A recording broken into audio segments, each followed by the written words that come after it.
Hey guys, আজি 26 জানুৱাৰী আৰু আজি গণতন্ত্ৰ দিৱস সমগ্ৰ অসমৰ লগতে গোটেই ভাৰতবৰ্ষত গণতন্ত্ৰ দিৱস উদযাপন কৰে। কিন্তু এই গণতন্ত্ৰ দিৱসটো কিয় উদযাপন কৰে এই কথাটো বহুতেই নাজানিব পাৰে। গতিকে মই যিমান দূৰ জানো আজি এই ভিডিঅ'টোৰ জৰিয়তে আপোনালোকৰ আগত গণতন্ত্ৰ দিৱসৰ বিষয়ে মই অলপ দাঙি ধৰিব বিচাৰোঁ। সো আপোনালোকে ভিডিঅ'টো শেষলৈকে চাব।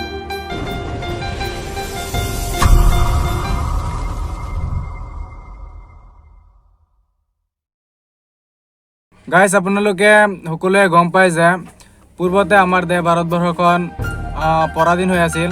আমাক প্ৰায় ইংৰাজে 200 বছৰ ৰাজত্ব কৰিছিল আৰু 200 বছৰ ৰাজত্ব কৰাৰ সময়ছোৱাত বহু হাৰাশাস্তি কৰিছিল, যাৰ বাবে মহাত্মা গান্ধীৰ নেতৃত্বত বহুতো আন্দোলন গঢ় লৈ উঠিছিল।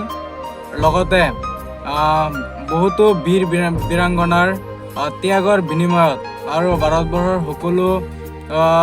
সকলো জনসাধাৰণৰ কষ্টৰ ফলত 1947 চনৰ 15 আগষ্ট তাৰিখে আমাৰ দেশ ভাৰতবৰ্ষখন স্বাধীন হৈছিল। এই কথাটো আপোনালোকে সকলোৱে গম পায়। গাইজ, আৰু যেতিয়া আমাৰ দেশ ভাৰতবৰ্ষখন স্বাধীনতা লাভ কৰিছিল, স্বাধীনতা লাভ কৰাৰ পিছত আমাৰ দেশ ভাৰতবৰ্ষখন পৰিচালনা কৰিবলৈ এখন সংবিধানৰ অতিকৈ প্ৰয়োজন হৈছিল।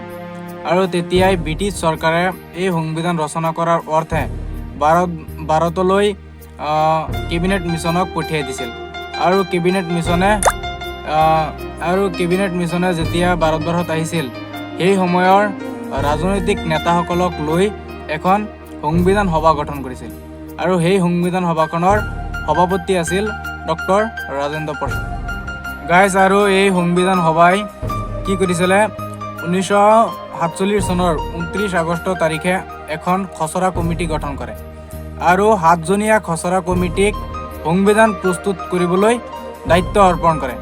আৰু এই 7জনীয়া খচৰা কমিটিয়ে প্ৰায় 3 বছৰ কষ্ট কৰি এখন সংবিধান প্ৰস্তুত কৰে।